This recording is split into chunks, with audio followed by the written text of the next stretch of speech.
Guys, എൻ്റെ പേര് ഹബീബ്. ഈ മാഞ്ചസ്റ്റർ യുണൈറ്റഡിന്റെ ഒരു ആരാധകൻ ഉണ്ടായിരുന്നല്ലോ. അദ്ദേഹം പ്രീമിയർ ലീഗിൽ 5 മത്സരങ്ങൾ അടുപ്പിച്ച് വിജയിക്കാതെ അദ്ദേഹത്തിന് മുടി വെട്ടില്ല എന്ന് പറയുന്നൊരു തീരുമാനം എടുത്തത്. എനിക്ക് എൻ്റെ ഫേവറേറ്റ് ക്ലബ്ബും അങ്ങനെ ഒരു സിറ്റുവേഷൻ എത്തുമ്പോഴേ ഞാൻ മുടി വെട്ടുള്ളൂ എന്നൊക്കെ ഒരു തീരുമാനം, ഒരു ചലഞ്ച് എടുത്താലോ എന്ന് വിചാരിച്ചിരുന്നു. പക്ഷെ അപ്പോഴാണ് ഞാൻ വിചാരിച്ചത് എൻ്റെ ഹെയർ ഫാൾ കുറച്ച് പ്രശ്നങ്ങളാണ്, അങ്ങനെ വളർത്തി അവസാനം ഉള്ള ഹെയറും കൂടെ എല്ലാം പോകുമെന്ന് പറയാം, അങ്ങനെ ഒരു കോൺസ്പിറസി ഉണ്ടല്ലോ. അപ്പോൾ അതുകൊണ്ട് ഞാൻ അത് വേണ്ടെന്ന് വെച്ചു. അപ്പോൾ ഇപ്പോൾ ഞാൻ വന്നിരിക്കുന്നത് ക്യൂട്ടീസ് ഇന്റർനാഷണലാണ്. ഉദ്ദേശം എന്തെന്ന് വെച്ച് കഴിഞ്ഞാൽ എനിക്ക് ഹെയർ ലൈൻ കറക്ഷൻ ഒന്ന് ചെയ്യണം. കാരണം എന്ന് വെച്ച് കഴിഞ്ഞാൽ നമ്മൾ മുടിയൊക്കെ സെറ്റ് ചെയ്ത് വെച്ചിട്ടാണ് നമ്മൾ വീഡിയോസ് ഒക്കെ ചെയ്യുന്നത്. അപ്പം എന്തെങ്കിലുമൊക്കെ സിറ്റുവേഷൻസ് ഒക്കെ വരുമ്പോൾ ഈ കാറ്റടിക്കുന്ന പ്രശ്നമൊക്കെ വരുമ്പോഴത്തേക്കും അതിൻ്റെ പ്രശ്നങ്ങളുണ്ട്. അപ്പോൾ അത് മാറ്റുക എന്ന് പറയുന്നത് വളരെ പ്രധാനപ്പെട്ട ഒരു കാര്യമാണ്. അതിനായിട്ടാണ് ഞാൻ ഇപ്പോൾ ക്യൂട്ടീസിൽ എത്തിയിരിക്കുന്നത്. അപ്പോൾ ഞാൻ ക്യൂട്ടീസിനെ പറ്റി അറിയുന്നത് ലേറ്റസ്റ്റ് നമ്മുടെ കാർത്തിക് സൂര്യ ഹെയർ ട്രാൻസ്പ്ലാന്റ് നടത്തി, അപ്പോൾ നല്ല റിസൾട്ട് കണ്ടു. അപ്പോൾ എനിക്കും ഈ ഒരു സംഭവം ഒന്ന് ചെയ്യണമെന്ന് തോന്നി. കാരണം നമ്മൾ ഈ പറഞ്ഞല്ലോ, ഈ ക്യാമറ ഫേസ് ചെയ്ത് സംസാരിക്കുമ്പോൾ നമ്മുടെ ലുക്സ് എന്ന് പറയുന്നത് ഭയങ്കര ഇമ്പോർട്ടൻ്റ് ആണല്ലോ. ഞാൻ മുന്നേ ഒരു ക്ലിനിക്കിൽ പോയിട്ട്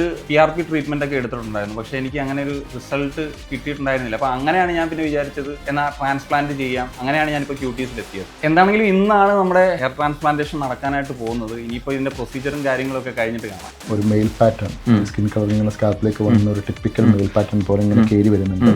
ഇതിൽ നമ്മൾ ഈ ലോകത്ത് എന്ത് ട്രീറ്റ്മെന്റ് കൊടുത്തു കഴിഞ്ഞാൽ ഇവിടെ മുടി വരുത്താൻ പറ്റും. ഹെയർ ട്രാൻസ്പ്ലാന്റ് എന്ന് പറയുമ്പോൾ ഒരു ബോറിംഗ് പ്രൊസീജിയറാണ്.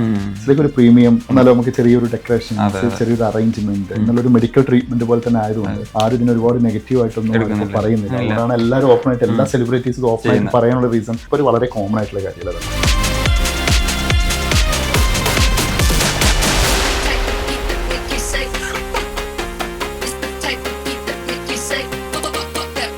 അപ്പോൾ നമ്മുടെ ഹെയർ ട്രാൻസ്പ്ലാന്റേഷൻ പ്രൊസീജിയർ ഒക്കെ കഴിഞ്ഞ് ഇങ്ങനെ ഇരിക്കുകയാണ്. ഒരു ലോങ് പ്രൊസീജിയർ തന്നെയാണ് സത്യം പറഞ്ഞു കഴിഞ്ഞാൽ. ഇത് എനിക്ക് കുറച്ചൊരു പേടിയോടുകൂടിയാണ് ഇതിലോട്ട് എത്തുന്നത്. പ്രത്യേകിച്ച് ഞാൻ ഇവിടെ വന്നിരുന്ന് ഇങ്ങനെ ട്രാൻസ്പ്ലാന്റേഷൻ്റെ ഇങ്ങനെ വീഡിയോസൊക്കെ ഇങ്ങനെ കണ്ടുകൊണ്ട് ഇങ്ങനെ ഇരിക്കുന്ന സമയത്ത് എൻ്റെ പൾസ് റേറ്റ് ഒക്കെ കുറച്ച് കൂടിയിരുന്നു. പക്ഷേ ഇത് ചെയ്തു കഴിഞ്ഞ് അത് ചെക്ക് ചെയ്തപ്പോഴത്തേക്കും അതൊക്കെ നോർമൽ ആയിട്ടുണ്ടായിരുന്നു. എനിവേ ഒരു വിചാരിച്ച അത്ര അങ്ങനെ പെയിൻ ഒന്നും ഇല്ലായിരുന്നു. നമുക്കിപ്പോൾ ആദ്യം അനസ്തേഷ്യ വരും, പിന്നെ അതിനുശേഷം നമുക്ക് പെയിൻ കാര്യമായിട്ടൊന്നും അറിയുന്നിരുന്നില്ല. പിന്നെ ഒരു ലോങ് പ്രോസസ് ആണെങ്കിലും നമുക്ക് വേണ്ട ബ്രേക്ക് ഒക്കെ എടുത്ത് അങ്ങനെയുള്ള രീതിയിലാണ് ഈ പരിപാടികളൊക്കെ ചെയ്തത്. അതുപോലെ തന്നെ ഇപ്പോൾ ഡോക്ടേഴ്സ് ആണെങ്കിലും സ്റ്റാഫ്സ് ആണെങ്കിലും ഒക്കെ ഭയങ്കര സപ്പോർട്ടീവായിട്ട് ഇപ്പം ഓരോ ഇത് ചെയ്യുമ്പോഴും നമ്മളുടെ അടുത്ത് ചോദിച്ച് ഓക്കെ അല്ലേ എന്ന് ചോദിച്ചിട്ടാണ് നമുക്ക് ഓരോ സ്റ്റെപ്പും ചെയ്യുന്നത്. അപ്പോൾ അതുകൊണ്ട് തന്നെ വളരെ സ്മൂത്ത് ആയിട്ട് തന്നെ ഈ ഒരു പ്രൊസീജിയർ കഴിഞ്ഞു എന്നുള്ളതാണ്. അപ്പോൾ നിങ്ങൾക്ക് ഇപ്പോൾ പറഞ്ഞ പോലെ ഹെയർ ലൈൻ എന്നെ പോലെയൊക്കെ പ്രശ്നങ്ങളുണ്ട്, അല്ലെങ്കിൽ ഹെയർ ഫോൾ, ഇങ്ങനെ പല പ്രശ്നങ്ങളുണ്ടെങ്കിൽ നിങ്ങൾക്കിപ്പം ട്രാൻസ്പ്ലാന്റേഷൻ ചെയ്യാൻ ചില ആളുകൾക്ക് പേടിയാണ്. എനിക്കും ചെറിയ പേടിയൊക്കെ ഉണ്ടായിരുന്നു. പക്ഷേ നമ്മൾ ഈ TV-യിലൊക്കെ കാണുമ്പോഴത്തേക്കും ഇത് ഒരു ഭയങ്കര പേടിപ്പിക്കുന്ന സംഭവമായിട്ട് തോന്നുമെങ്കിലും ഇത് ചെയ്തു കഴിയുമ്പോഴാണ് മനസ്സിലാകുന്നത് ഇത് അങ്ങനെ പേടിക്കേണ്ട സംഭവമൊന്നും അല്ല.